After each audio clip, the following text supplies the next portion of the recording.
What's up, world? It's your boy Jaquan. And Anna. And this is the Lace with Drip podcast, man. But first things first, I need to get y'all to like, comment, subscribe, and share, and turn on that notification bell. Today, we would like to dive into the fashion world, man. Let's get it. The first thing that we'll be talking about is one of Princess Diana's dresses are going up for auction. It is the same dress that she wore for her official royal portrait in 1991. Retro, and it's the same dress that she wore in her Vanity Fair spread in 1997. Just before her passing. Major. The last time the dress was up for auction was when she actually donated it to raise money for an AIDS program that she was also supporting. And the dress was sold for about $25,000 back then. The dress is now going up for auction, and it will be starting at $120,000. Oh yeah, that's a honey bun and some change. You know what I'm saying? That's definitely something big in the fashion industry right now. If you know Princess Diana's iconic dresses, she had so many, and they were all loved by people around the world. A lot of fashion designers worked with her.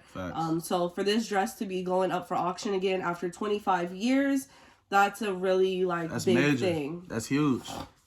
Next in the fashion industry, we also have next in the fashion world, we got Gucci's creative director Alejandro Michel. He steps down after 8 years of working with Gucci. He initially came on to help Gucci with their handbags. You know what I'm saying? Like, he was more so like a creative director. So what I'm saying is he initially got on to Gucci and helping them with their handbag designs and this, that, and the third. He started even, running runways for Gucci and this, that, and the third. And he was with the company for 8 years.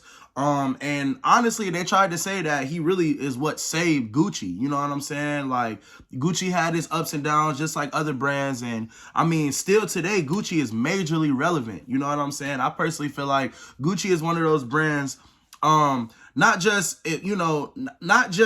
It's not just one of those brands that's just for the higher upper echelon. I personally feel like Gucci is a brand for any and everybody. You know what I'm saying? Like, it is what it is. If you can afford it, you can. If you can't, of course, you're going to go with something more budget friendly. But what I'm saying is, when it comes to Gucci, Gucci is looked at, to me, in my personal opinion, Gucci is looked at as one of the more affordable designer luxury brands. You get what I'm saying? So shout out to Gucci, man. We wish them the best of luck. We still hope that they grow and prosper and succeed with or without Alejandro, man. But I know they appreciate the work that he's definitely has put in to help them grow into where they are today.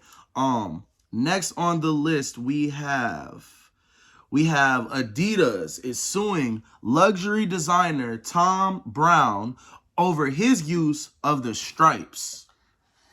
Oh, the infamous 3 stripes. 3 stripes. But the thing is, he ain't using 3 stripes. He's using 4 stripes. And just because he's using the stripes, Adidas is not going for that. They feel like they were the originators to start that. They feel like they were the originators to push the whole stripe slogan. You get what I'm saying? Following the case, their main point is consumers. Facts. What will a consumer say, or how will a consumer feel if they walk into a store and see the stripes, buy it thinking it's Adidas, but when they get home, they realize that it's not 3, it's 4.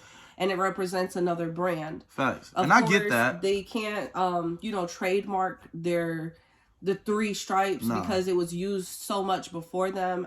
They brought up the fact that they had varsity jackets that were made before the Adidas company that used, patterns like that. So it's really messy right now. It's an ongoing battle. Their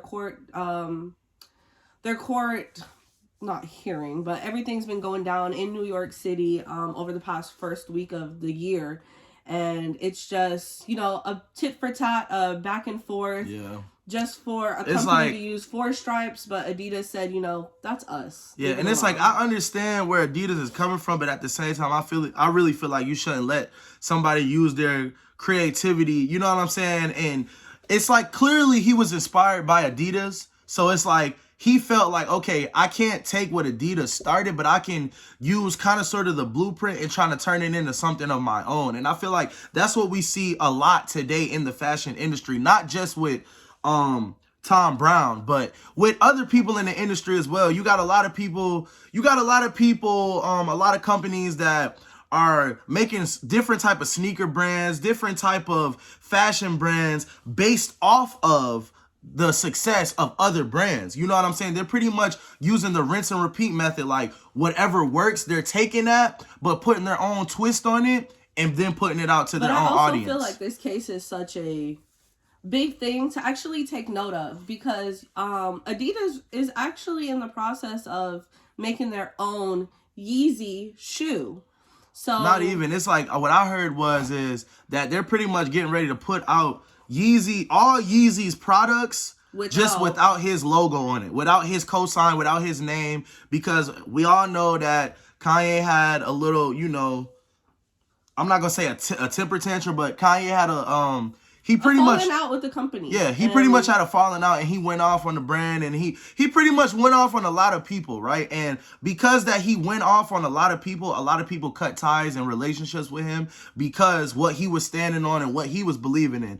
No, I'm not saying I agree with what Kanye was saying, but I'm also not saying that I agree with all of these brands and these companies are doing by Xing him out the loop, because at the end of the day, if it wasn't for Kanye, there wouldn't be a Yeezy. He still was the creator. You know what I'm saying? He was the person to create the brand. So at the end of the day, I personally feel like, this is just my opinion, I personally feel like Adidas shouldn't put out Yeezy's stuff without Yeezy, because if it wasn't for Yeezy, there wouldn't be any Yeezy merchandise. And it's like you don't like any other company using what you're doing. Facts. Or using how, you know, your 3 stripes or your signature looks. Yeah. You shouldn't want to do that to someone else. That's a fact. That you've worked with yourself previously. And then as a fan of Kanye, I personally feel like excuse my language, if you're a fan of Kanye, you should not support. I'm not saying don't buy nothing Adidas, but what I'm saying is, if you know that Adidas is getting ready to release a Kanye Yeezy type of shoe, shirt, clothes, whatever the situation is, you shouldn't support that unless you got Kanye's cosign. You get what I'm saying? If Kanye says, hey, y'all go ahead and buy all of my products from Adidas, support that. But if you know that the man who created it is no longer associated with Adidas and they're still trying to benefit off of him and his name, I personally feel like you shouldn't support that, because it's like, you know where it came from. And so to me, it's almost like you selling out. You know what I'm saying? In a way, yeah. Because, come on, everybody know how big the Yeezy brand is in the world right now. So it's just like, man, like, I feel like it's messed up what's going on. I really hope Kanye get it together and he figure it out. I hope he rebuild those relationships, and I hope he get back right with those brands that he's helped grown. You feel me? Like, because at the end of the day, like I said, like, he was the creative mind behind Yeezy. So I personally hope that he figures it out to a way where he's still able to put it out for the people, for the fans, for the supporters. You get what I'm saying? But that's it for this episode of Lace with Drip, man. Once again, make sure y'all like, comment, subscribe, share, and hit that notification bell. Go to lacewithdrip.com and go get you some new merch, and we will see y'all in the next episode. We out. Later.